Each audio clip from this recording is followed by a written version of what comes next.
اعوذ باللہ من الشیطان الرجیم بسم اللہ الرحمن الرحیم اللہم صلی علی محمد وعلی آل محمد کما صلیت علی ابراہیم وعلی آل ابراہیم انک حمید مجید اللہم بارک علی محمد وعلی آل محمد کما بارکت علی ابراہیم وعلی آل ابراہیم انک حمید مجید رب اشرح لی صدری ویسر لی امری واحلل عقدۃ من لسانی یفقہوا قولی ربنا زدنا علما یا مقلب القلوب ثبت قلبی علی دینک آمین۔ 10 عنوانات کے تحت اسلامی تعلیمات 16 رجب۔ عنوان نمبر 1 اسلامی تاریخ۔ حضرت سعید بن زید رضی اللہ تعالیٰ عنہ حضرت سعید بن زید رضی اللہ تعالیٰ عنہ بھی ان 10 مبارک لوگوں میں ہیں جنہوں نے رسول اللہ صلی اللہ علیہ وآلہ وسلم نے دنیا ہی میں جن کو جنت کی بشارت سنائی تھی۔ یہ حضرت عمر رضی اللہ تعالیٰ عنہ کے بہنوئی ہیں۔ انہوں نے حضرت عمر رضی اللہ تعالیٰ عنہ سے پہلے اسلام قبول کیا۔ وہ ان کی بیوی فاطمہ بنت خطاب حضرت عمر رضی اللہ تعالیٰ عنہ کے اسلام کا ذریعہ بنی۔ ایک مرتبہ ایک عورت نے عدالت میں یہ دعویٰ کیا کہ سعید رضی اللہ تعالیٰ عنہ نے میری فلاں زمین دبا لی ہے۔ حضرت سعید رضی اللہ تعالیٰ عنہ کو اس سے بڑی تکلیف ہوئی اور انہوں نے عدالت میں حاکم کے سامنے کہا کہ کیا میں اس عورت کی زمین دباؤں گا، جبکہ میں نے رسول اللہ صلی اللہ علیہ وآلہ وسلم سے سنا کہ جو شخص کسی کی ایک بالش بھر زمین بھی ظلماً دبائے تو زمین کا وہ ٹکڑا 7 زمین تک توق بنا کر اس کے گلے میں ڈال دیا جائے گا۔ اس حدیث کو سننے کے بعد حاکم نے ان کو بری کر دیا، مگر انہوں نے دکھے ہوئے دل سے فرمایا، اے اللہ تو جانتا ہے کہ وہ عورت جھوٹی ہے تو اس کو اندھا کر دے اور اس کی زمین کو اس کی قبر بنا دے۔ اور ایسا ہی ہوا، وہ اندھی ہو گئی اور ایک دن وہ گڑھے میں گر پڑی اور وہ گڑھا اس کی قبر بن گیا۔ حضرت سعید بن زید کا انتقال 50 ہجری میں یا اس کے بعد ہوا۔ اس وقت ان کی عمر 70 سے بھی زیادہ تھی۔ عنوان نمبر 2 حضور صلی اللہ علیہ وآلہ وسلم کا معجزہ، ٹوٹے ہوئے پیر کا ٹھیک ہونا۔ حضرت عبداللہ بن عتیق رضی اللہ تعالیٰ عنہ جب ابو رافع کو قتل کر کے واپس آنے لگے تو سیڑھی زینے سے اترتے ہوئے گر پڑے اور پیر ٹوٹ گئے۔ رسول اللہ صلی اللہ علیہ وآلہ وسلم نے اس پر اپنا دست مبارک پھیرا تو فوراً ایسا اچھا ہو گیا کہ گویا کبھی ٹوٹا ہی نہ تھا۔ بخاری کی روایت ہے۔ حضرت برا بن عازب رضی اللہ تعالیٰ عنہ اس کے راوی ہیں۔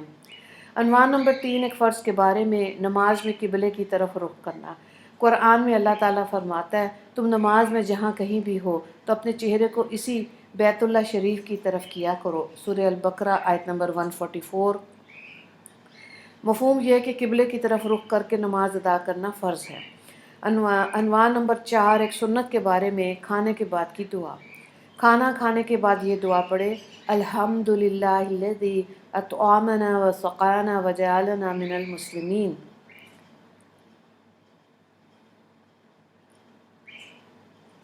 ترجمہ، تمام تعریفیں اللہ کے لیے ہیں جس نے ہمیں کھانا کھلایا، پلایا اور مسلمان بنایا۔ خوبصورت دعا ہے۔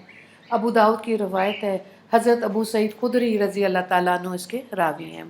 عنوان نمبر 5 ایک اہم عمل کی فضیلت، تسبیح فاطمی کی فضیلت۔ رسول اللہ صلی اللہ علیہ وآلہ وسلم نے فرمایا، جو شخص ہر فرض نماز کے بعد 33 مرتبہ سبحان اللہ، 33 مرتبہ الحمدللہ اور 34 مرتبہ اللہ اکبر کہتا ہے وہ کبھی نقصان میں نہیں رہتا۔ مسلم کی روایت ہے۔ حضرت کعب بن حجرہ رضی اللہ تعالیٰ عنہ اس کے راوی ہیں۔ عنوان نمبر 6 گناہ کے بارے میں، کسی پر تہمت لگانا گناہ عظیم ہے۔ قرآن میں اللہ تعالیٰ فرماتا ہے، جو شخص کوئی چھوٹا یا بڑا گناہ کرے پھر اس کی تہمت کسی بے گناہ پر لگا دے تو اس نے بہت بڑا بہتان اور کھلے گناہ کا بوجھ اپنے اوپر لاد لیا۔ سورہ نساء آیت نمبر 112۔ عنوان نمبر 7 دنیا کے بارے میں، نیک اعمال کے بدلے دنیا کی رونق چاہنا۔ قرآن میں اللہ تعالیٰ فرماتا ہے، جو شخص اپنے نیک اعمال کے بدلے دنیاوی زندگی اور اس کی رونق چاہے گا تو ہم ان لوگوں کو ان کے اعمال کا بدلہ دنیا ہی میں دے دیں گے اور ان کے لیے دنیا میں کوئی کمی نہیں ہوگی۔ یہی لوگ ہیں جن کے لیے آخرت میں صرف اور صرف جہنم ہے اور انہوں نے جو کچھ دنیا میں کیا تھا وہ سب آخرت میں بیکار ثابت ہوگا۔